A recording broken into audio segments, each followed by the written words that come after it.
Salutations voyageurs, salutations voyageuses, et bienvenue sur le Voyage Conté.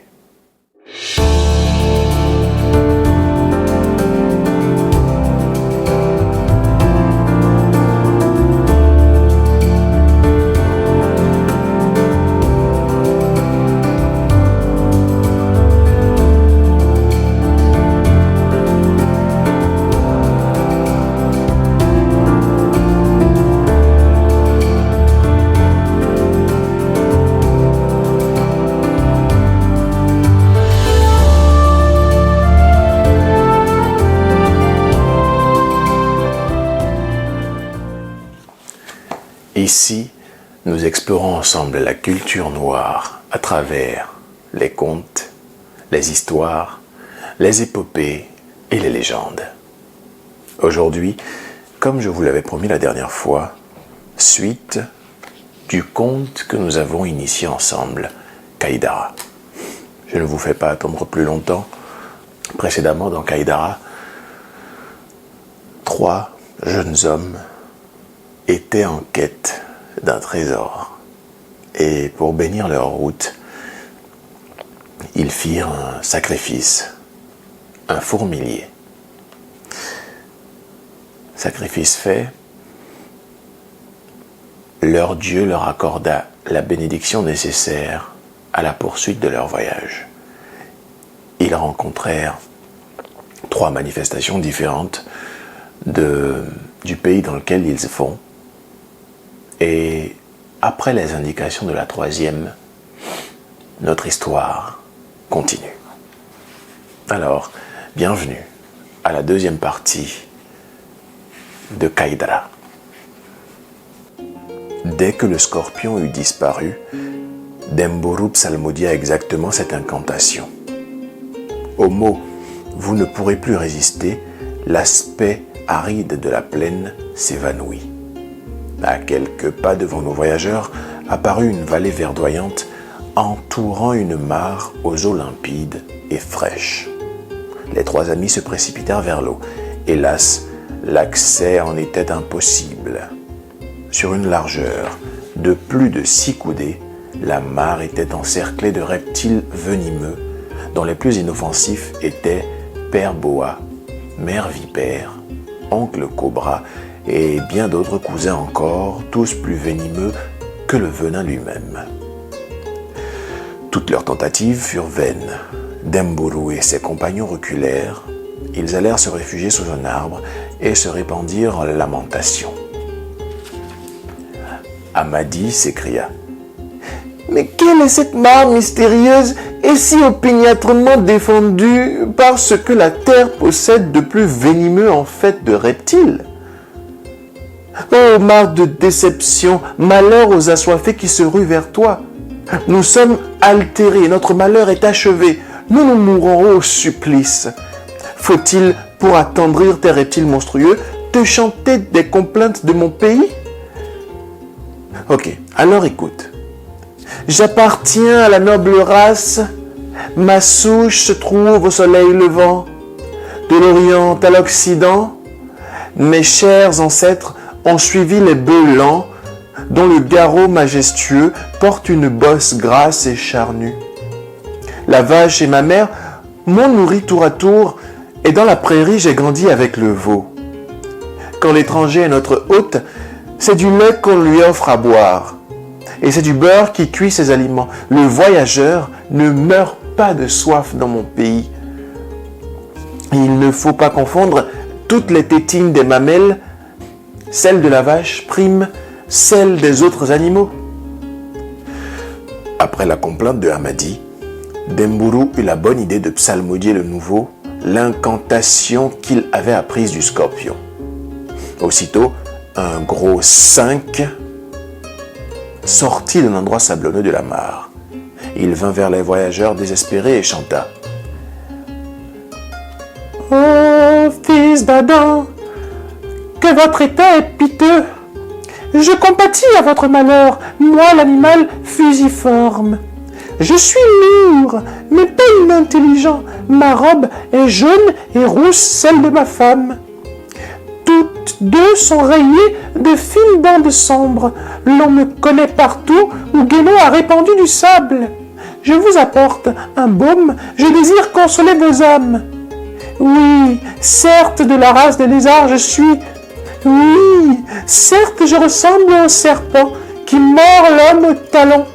Mais point ne suis ni venimeux ni vilain à voir. Quittez ce lieu au plus vite. Oui, répliqua une voix qui semblait venir de la mare. Je suis le 4e symbole du pays des nains. Mon secret appartient à Kaïdara. Le lointain et bien proche Kaïdara. Fils d'Adam, passe. Amadi et ses camarades ne se firent pas répéter 2 fois la recommandation du 5, qui pour eux venait d'un ami. Ils quittèrent aussitôt la vallée.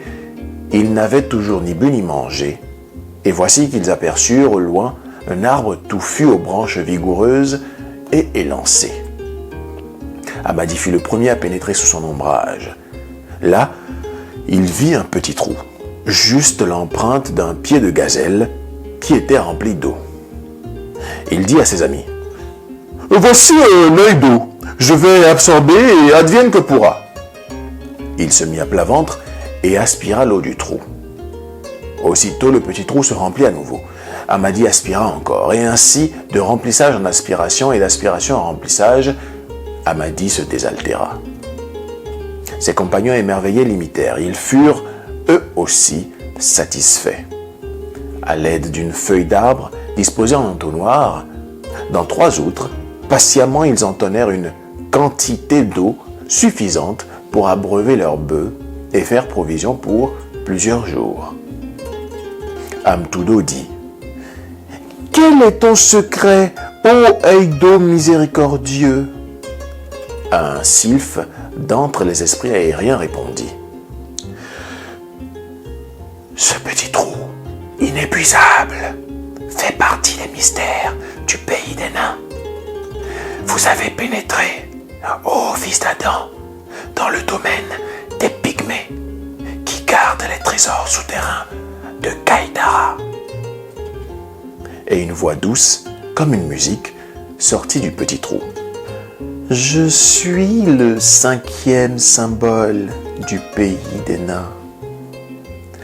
Mon secret appartient à Kaïdara. Le lointain est bien proche, Kaïdara. Fils d'Adam, passe. » Plus loin, nos amis aperçurent une outarde. Oh, ma langue, quelle chair savoureuse! Amadi et ses compagnons lui donnèrent la chasse avec toute l'agilité que la faim procure à l'affamé poursuivant une proie. Le gros échassier paraissait bien facile à prendre, car contrairement à ses frères, il n'avait qu'une patte et battait de l'aile. Il se traînait lourdement, et l'encercler et le prendre sembla très aisé aux 3 amis. Ils se dispersèrent, puis manœuvrèrent si bien que l'outarde finit par se trouver au milieu d'eux. Presque à portée de main, ils se précipitèrent pour la saisir, mais s'entrechoquèrent si durement que chacun tomba à la renverse. Et l'oiseau fabuleux s'échappa d'entre leurs pieds pour aller se poser narquois quelques pas plus loin. 3 fois Dembourou et ses compagnons recommencèrent la chasse. 3 fois, ils donnèrent la comédie à leurs dépens. Convaincus que l'outarde était insaisissable, ils résolurent de continuer leur chemin. « Quel est cet autre mystère ?» demanda Amtudo, sans s'adresser à quelqu'un de bien précis. Un sylphe répondit, « C'est le polygame des plaines du pays des nains. Guénot a allongé son cou pour lui permettre de voir au loin. Il savait que la terre est notre domicile maternel. Il ne s'élève que difficilement dans les airs. On ne le surprend pas facilement. Il se tient droit au milieu des plaines nues. Et Loutarde ajouta: Je suis le 6e symbole du pays des nains. Mon secret appartient à Kaïdara, le lointain et bien proche Kaïdara, fils d'Adam, passe. Les 3 amis consternés reprirent leur chemin sans eau ni nourriture. Ils étaient précédés par désolation du cœur et douleur de l'esprit. Il ne faut pas confondre manque de vivre et sobriété. Les voyageurs avaient si faim et si soif que chaque fois qu'ils soulevaient les pieds, la mort plaçait les siens dans leurs empreintes. Ils en étaient encore à parler de l'extraordinaire Outarde, tandis qu'ils descendaient l'autre versant de la piste raide qu'ils venaient de gravir. Ils virent dans le vallon un bouc barbu au corps tout couvert de poils. Il tournait autour d'une souche sur laquelle il montait, descendait et remontait sans arrêt.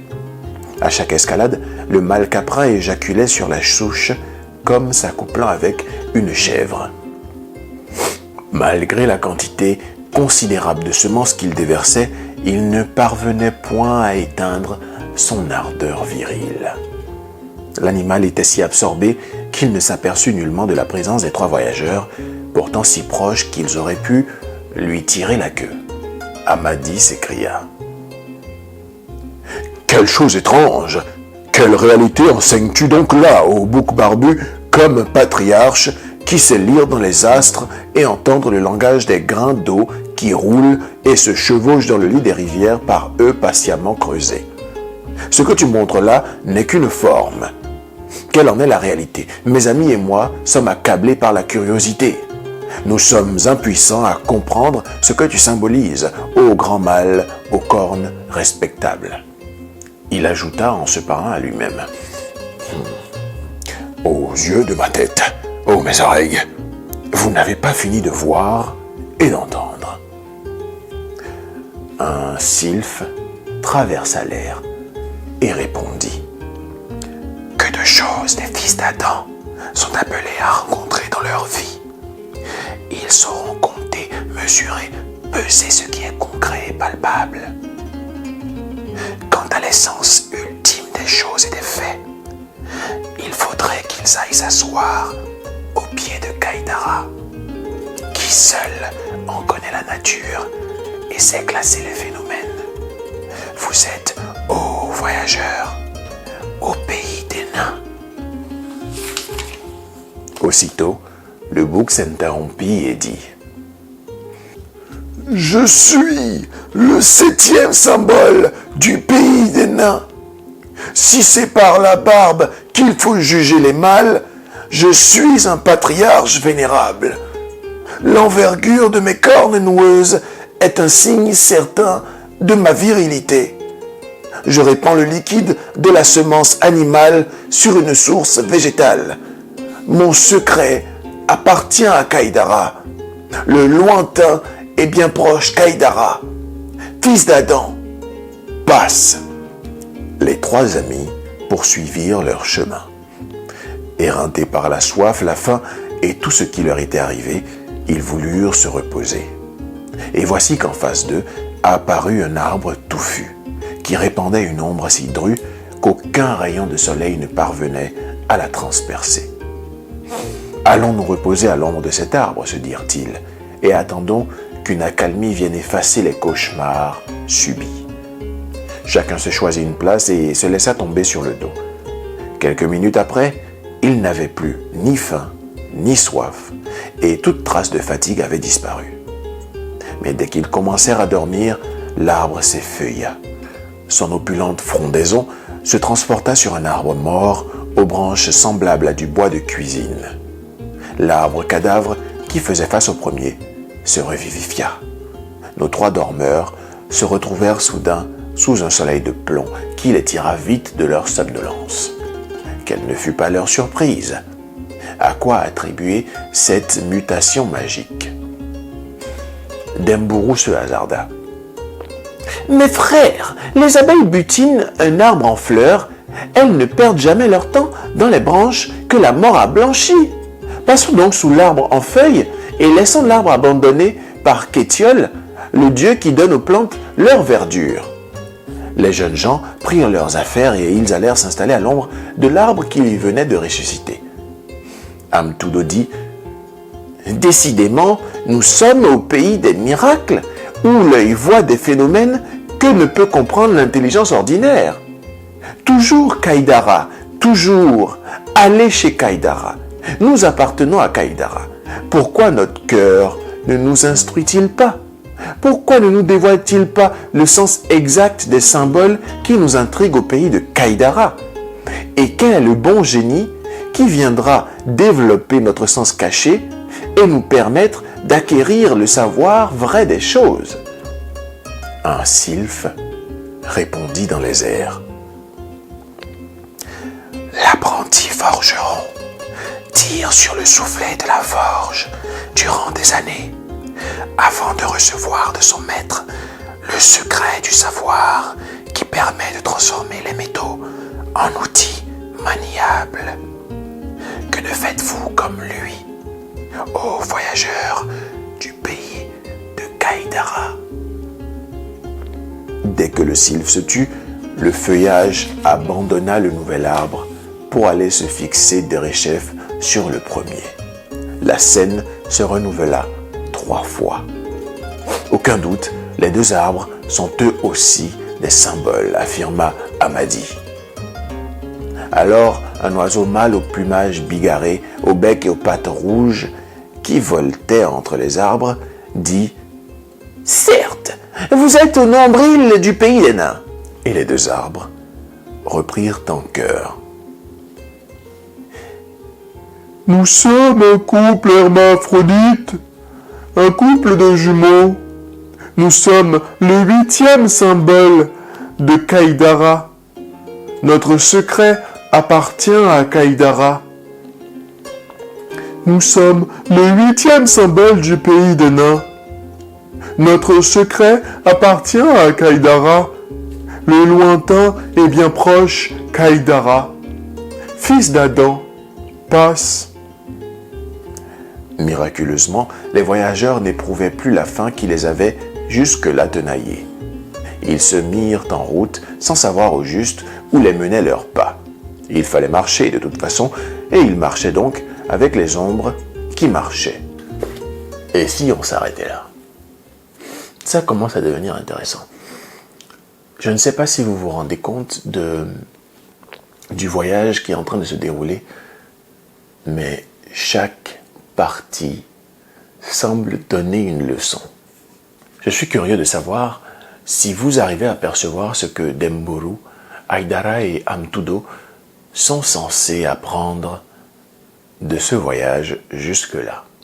Manifestez-vous dans les commentaires, et si vous n'avez pas vu le début de cette histoire, juste après la vidéo, vous aurez la petite icône qui vous mènera à la première partie de l'histoire. Voyageurs, voyageuses, un plaisir de lire ces histoires et d'explorer la culture Peul en l'espèce avec vous. On se retrouve samedi prochain pour un voyage compté de Cédro. Et jusque-là, voyageurs, voyageuses,